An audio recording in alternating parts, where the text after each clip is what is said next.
Hello，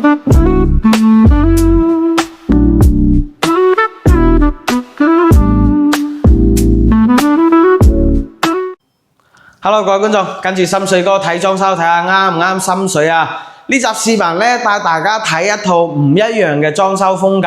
係啦，就係呢個現代啦，混合翻我哋意式極簡嘅一啲元素啊，顏色嘅碰撞啦啊，整體一個效果啊都呈現咗出嚟㗎啦。呢個137平啦，就做咗呢個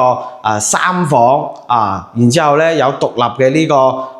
洗衣間啦，呢個若露台啦、茶室啦，係嘛？仲有呢個廚房都非常之大嘅，係嘛？如果137平做到3房嘅話，真係空間非常之闊落啦，居住嘅呢個舒適度啦會提升好多啦，係嘛？跟住心水哥嘅鏡頭一齊睇一睇，係嘛？整體呢個137平就呢個客廳、露台同埋後邊嘅餐廳位係連通嘅，所以咧佢一個空間感非常之延伸得非常之強啦，包括我哋頂上做埋呢個無主燈，成個到咗餐廳嘅位置，包括露台呢邊嘅位置都係延伸做咗一個無主燈然之後咧呢度顏色嘅碰撞啦，係嘛？啱先講到我哋呢個背景牆梳化背景牆用翻呢個卡其色嘅撞翻我哋岩板紋嘅一啲石紋再加啲格柵，係嘛？整體嘅話一個風格時尚得嚟，又唔會話唔會話過時整體呢個非常之有質感啦，同埋咧顯高貴啦，係嘛？然之後咧再融入咗我哋弧形嘅呢個，原先呢度係有個趟門剝咗，做咗弧形嘅一個造型啦，就唔包呢個門套啦，簡簡單單上面嘅話就做翻呢個雙眼皮，係嘛？我哋呢個雙眼皮嘅呢個吊頂假天花，然之後咧延伸出嚟呢邊嘅話，同樣都係吊平咗啦，跟翻室內嘅空間一樣做咗呢個無主燈啦，包括呢啲換氣扇已經係安裝好啦。呢邊嘅話有一個茶櫃，係嘛？洗手池，到時候咧會擺翻張茶台喺度，整體望出去一個內園呢個係半島花園咧，呢度係望別墅嘅，整體係嘛？我哋嗰邊嘅承傑一中心，整體一個視野非常之開揚雖然係低樓層，但係咧都望出去都好舒服，毫無遮擋。到時候呢度擺翻張茶台做儲物櫃都做得比較多。呢邊嘅話又做咗呢啲儲物櫃，係嘛？我哋可以擺啲自己嘅一啲日常用品同埋咧呢啲櫃全部都做咗燈帶嘅黃色光嘅一個燈帶。櫃咧就係呢個卡其色撞木色黑色嘅話主要會用到咧係呢個意式嘅一啲風格上面咧作為一個點綴去用到呢個黑色嘅，係嘛？整體嘅話呢個背景啦同埋咧呢個電視牆整體都係呢個岩板然之後咧呢個係一整張嘅，冇拼接嘅，係中間開咗呢個電視嘅窿。呢個電視咧可以放到85寸嘅一個電視，到時候訂一個不鏽鋼盒過嚟一嵌入去就得啦。呢個電視牆咧係需要我哋木工先做打底啦木工包呢個框出嚟之後咧，我哋再黐呢個岩板再嵌呢個不鏽鋼然之後咧下邊做咗一個地櫃啦簡簡單單比較薄身嘅，大概係25公分高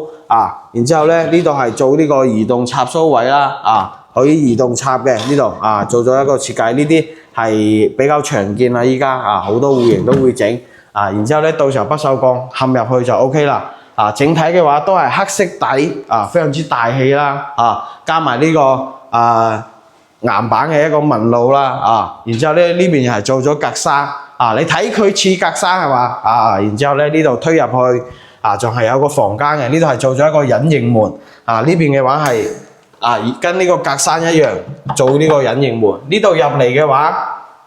就係一個客房嘅位置啦，係嘛？我哋客房呢邊嘅話整體飄窗剝咗，然之後咧做埋呢個可以坐嘅空間啦，係嘛？仲有我哋呢個書台啦平時喺度坐下邊可以做翻呢個拖筒，完全冇問題。呢邊擺翻張5尺床5尺床，床頭背景咧都係黑色嘅然之後咧我哋呢個板呢種係護牆板嚟嘅，非常之有質感鏡頭去拉近啲睇下，呢種就係護牆板，佢同傳統嘅碳晶板唔一樣佢整體一個會比較厚實同埋咧佢呢個質感非常之強，同埋咧佢呢啲櫃嘅平整度非常之平，唔會話起邊係嘛？之前都有視頻講過啦係嘛？有關注翻阿深水哥嘅YouTube 帳號嘅嗰啲有睇過往期視頻嗰度，我都有講過碳晶板同護牆板嘅區別呢種就係呢個正宗嘅呢個護牆板整體一個質感非常之強然之後咧，包括房間都做咗呢個無主燈吊頂啦，包括睇呢度我哋呢個位置做咗呢種弧形收邊嘅係嘛？弧形收邊，基本上呢套單位嘅話用得比較多嘅呢啲弧形收邊嘅係嘛？我哋可以鏡頭可以睇下拉近啲頭上去睇下係嘛？我哋呢啲弧形收邊整體一個弧形收邊做埋呢個窗簾盒嘅一個燈帶啦都非常之 OK 唔錯噶啦然之後咧呢邊做翻呢個玻璃門黑色嘅玻璃門黑色嘅玻璃門啦，入邊嘅話做埋燈帶整體一個感覺就出嚟噶啦然之後咧呢邊做翻呢個風管機風口位置喺度落嚟吊落嚟嘅，因為佢要高度，因為你櫃啦一般考慮唔使吊咁高都 OK 嘅係嘛？呢個客房再出到嚟嘅話就係呢個一個餐廳嘅位置啦呢個餐廳都非常之闊，呢度其實係做咗一個玄關櫃嘅呢邊嘅話就係入門，整體入門嘅話大門換咗一個子母門，非常之闊啦，1.2米嘅一個闊度啦子母門嚟嘅兩邊都做咗呢啲燈帶啦背景然之後咧呢邊係一個入戶玄關啦，呢邊到時候放翻呢個餐台啦，筒燈照住直射落嚟嘅話就係燈帶，無主燈嘅話我哋一個燈光都非常之重要嘅比如我哋啲筒燈點樣開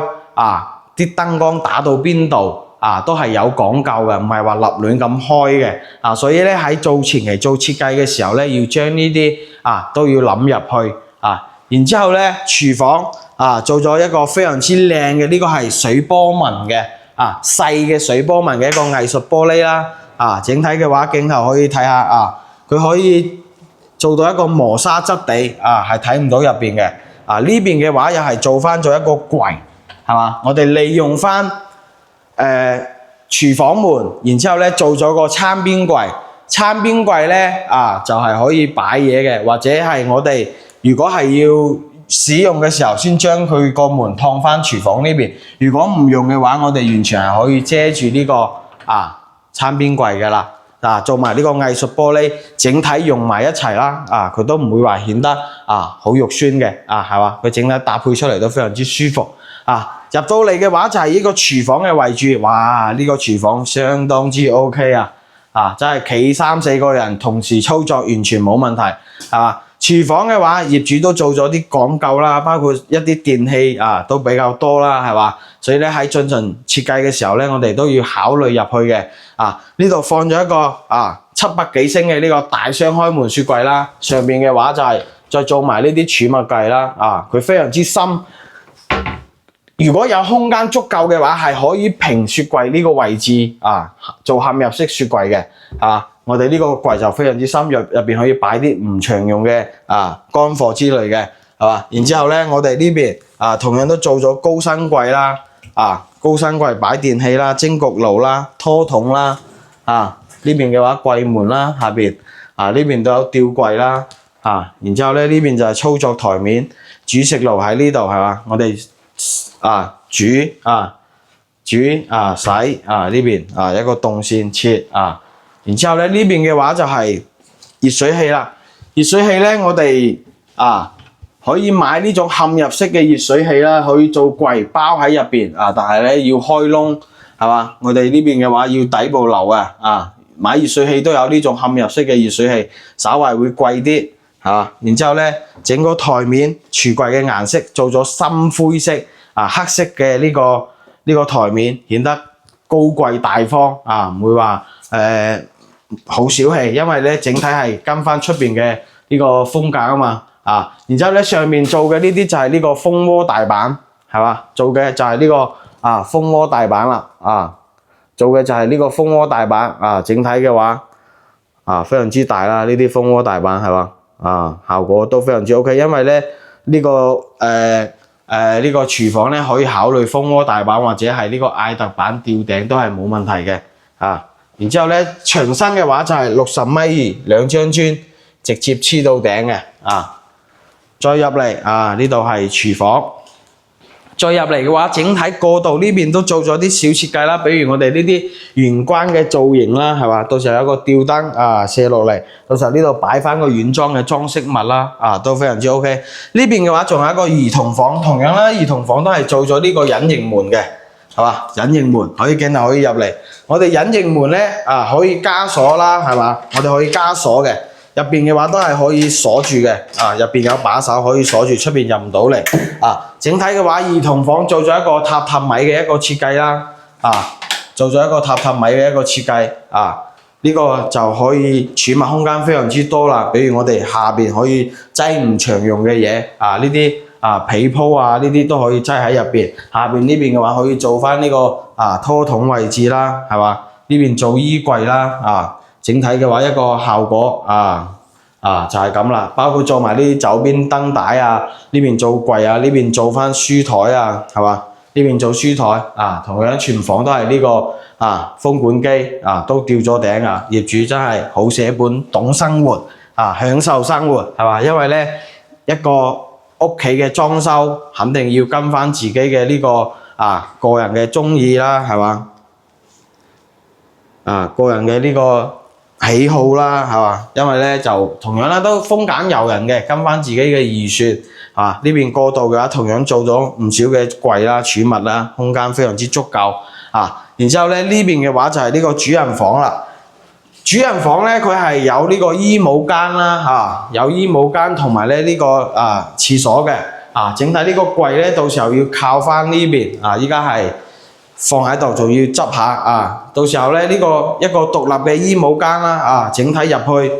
做埋呢啲玻璃門入邊嘅話攞衫空間都係 OK， 大概留咗一個80嘅空間呢度係一個獨立嘅衣帽間，呢邊擺翻張6尺床同樣都做咗呢個床頭背景啦燈帶我哋呢個岩板護牆板燈帶一應俱全，包括上面做咗呢個扇形燈裝喺頂上面嘅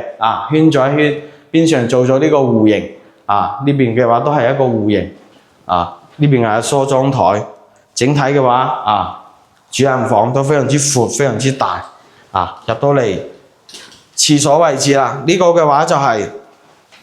同樣都做咗呢種極窄邊嘅黑色框，極窄邊嘅呢個水波紋、細波紋嘅呢個玻璃入到嚟嘅話，安裝咗智能馬桶啦，做咗呢個酒店式嘅一個